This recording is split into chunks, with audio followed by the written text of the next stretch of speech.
आजच्या या त्यांनी नुकतंच आपलं मत व्यक्त केलं, मार्गदर्शन केलं.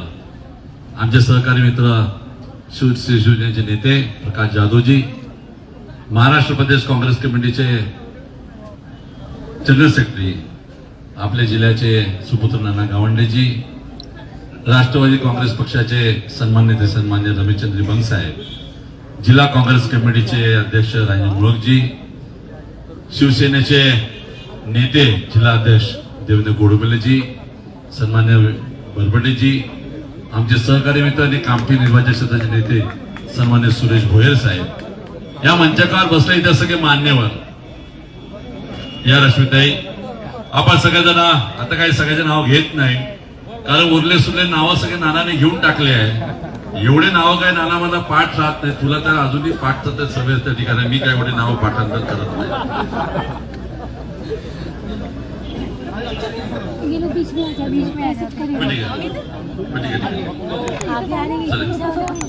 मी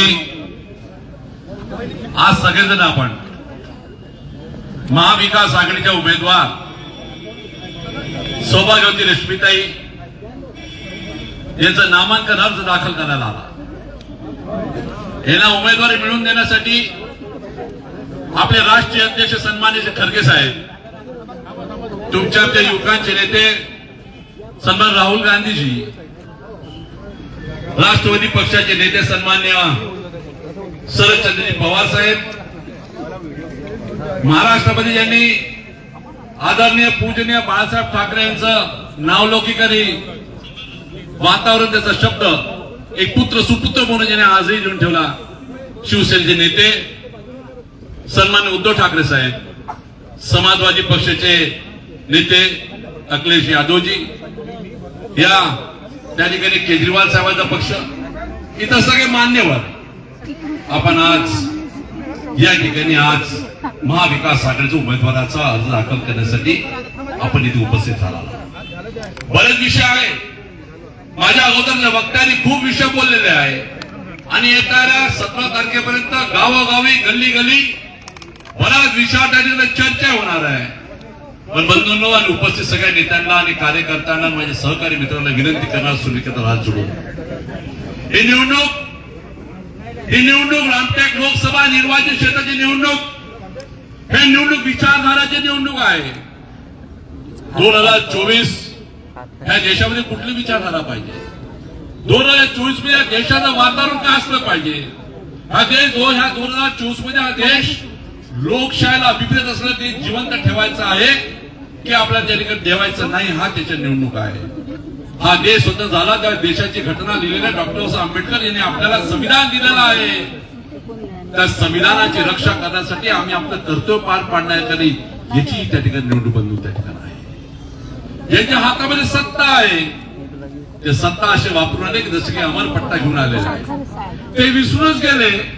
या देशावर राज्य करणारे ब्रिटिशर लोकांना जेव्हा सामान्य माणूस उठून होतो, तर ब्रिटिशर लोकांना आपल्या बंदुकीला गोळ्या तोफांना देश रातोरात सोडून जावं लागतं. त्या ठिकाणी विसरूच गेले बंधू. त्या ठिकाणी मी आज सगळ्याला विनंती करणार, तिथे जो माझा आवाज इथून ऐकत असेल किंवा त्याच्यानंतर माझं कोणी टेप करून त्याला सांगत असेल, काय जिल्ह्यातला प्रत्येक कार्यकर्ता एवढाच विचारतो त्या ठिकाणी की तुम्हाला या देशामध्ये गुलामी पाहिजे की या देशामध्ये स्वतंत्रता, त्या ठिकाणी तुम्हाला तो वेश पाहिजे. त्या ठिकाणी बंधू अधिकारी लोकांना सांगतो, अधिकारी ते IPS असो, IAS असो की वेगवेगळे कॅडरचे अधिकारी असो, त्या सगळ्या अधिकाऱ्यांना सांगतो गुलामीतून बाहेर निघा. प्रधान माध्यमाला सुद्धा सांगतो त्या ठिकाणी, अरे गुलामीतून बाहेर निघा.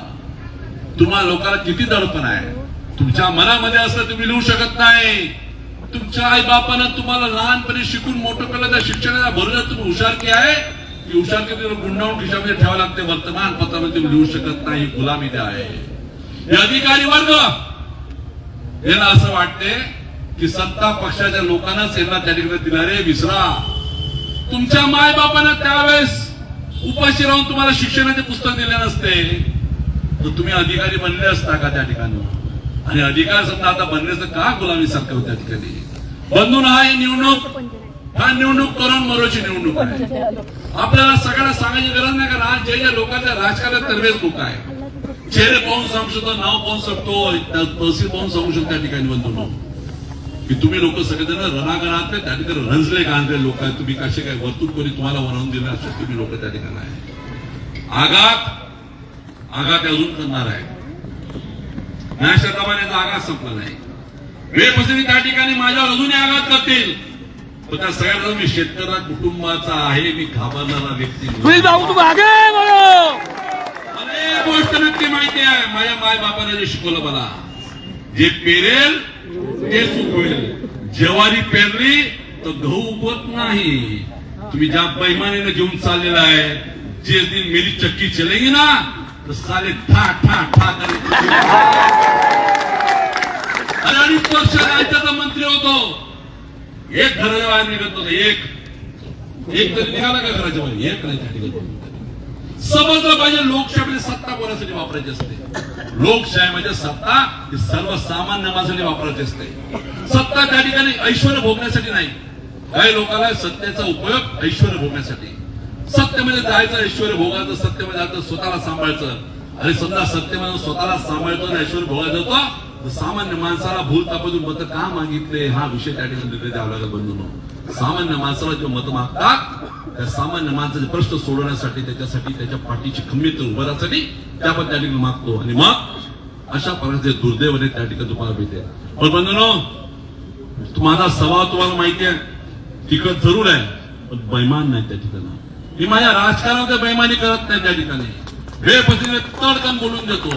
तर मनापासून त्या ठिकाणी वाटते की जे लोक तुमच्या आमच्यासाठी त्या ठिकाणी रात्र दिवस करतात, दिवस रात्र करतात, त्या लोकांना तुम्ही त्यांच्यासाठी उभे राहणार आहे. त्या ठिकाणी आपले उमेदवार सौभाग्यवती रश्मिताई बर्वे यांची उमेदवारी मिळणार. हे जवळजवळ वर्तमानपत्राच्या माध्यमातून नेत्यांनी जवळजवळ त्या ठिकाणी सूचित केलं होतं. रोज वर्तमानपत्रामध्ये 5-5 छापते.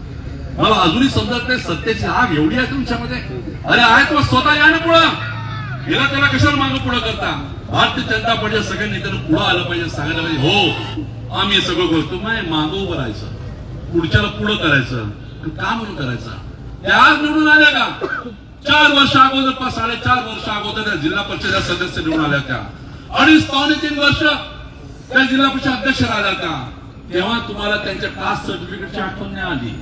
तेव्हा त्या कुठल्या जातीच्या कुठल्या पदे आठवण नाही आली. बंधूंनो, आणि निवडणूक निघाल्या तर त्यांना सगळं किती छाडायचं. अरे आम्ही हिंदू धर्माचे लोक आहात. आमच्या धर्मामध्ये एक सांगितलं त्या ठिकाणी की जननीच्या पुढे नतमस्तक झालं पाहिजे. तिच्यावर आघात करण्याची तुमच्यामध्ये बिलकुल त्या ठिकाणी कधी विचार नाही. विचार करा.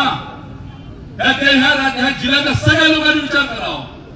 अधिकारी लोकांनी विचार करावा. जे लोक त्या निर्णय घेणार आहे, कर्मचारी सुद्धा विचार करावा, पत्र विचार करावा. ज्या उमेदवार आम्ही दिला तिचा विचार करा, तिचा जीवन यात्रा विचार करा. कसं घडलं असेल? तुम्ही आम्ही ग्रामीण भागामध्ये फिरतो, तुम्ही आम्ही गरिबी सोडून पाहिलेली आहे. तुम्ही आम्ही शेतकऱ्याच्या शेतामध्ये पिकणारं, त्याच्या घरामध्ये वाचणारे रिकामे भांडे आपण ऐकलेले आहे. नया फोन लेने के बारे में सोच रहे हो तो सीधे चले आइए ओमकार मोबाइल। यहाँ आपको मिलेंगे सभी ब्रांड्स के नए मोबाइल और वो भी 0% फाइनेंस के साथ, और साथ ही पाइए सरप्राइज गिफ्ट भी। तो आज ही आइए ओमकार मोबाइल, गुजरी बाजार चौक, कांटी। वीडियो के प्रायोजक हैं सुरेश इलेक्ट्रॉनिक्स। अब अपने घर को बनाए स्मार्ट और सुविधाजनक। ले जाइए सभी ब्रांड्स के होम अप्लायंसेज, वो भी 0% फाइनेंस पर। हमारा शोरूम आज ही विजिट करें। बैंक ऑफ महाराष्ट्र के सामने कामटी।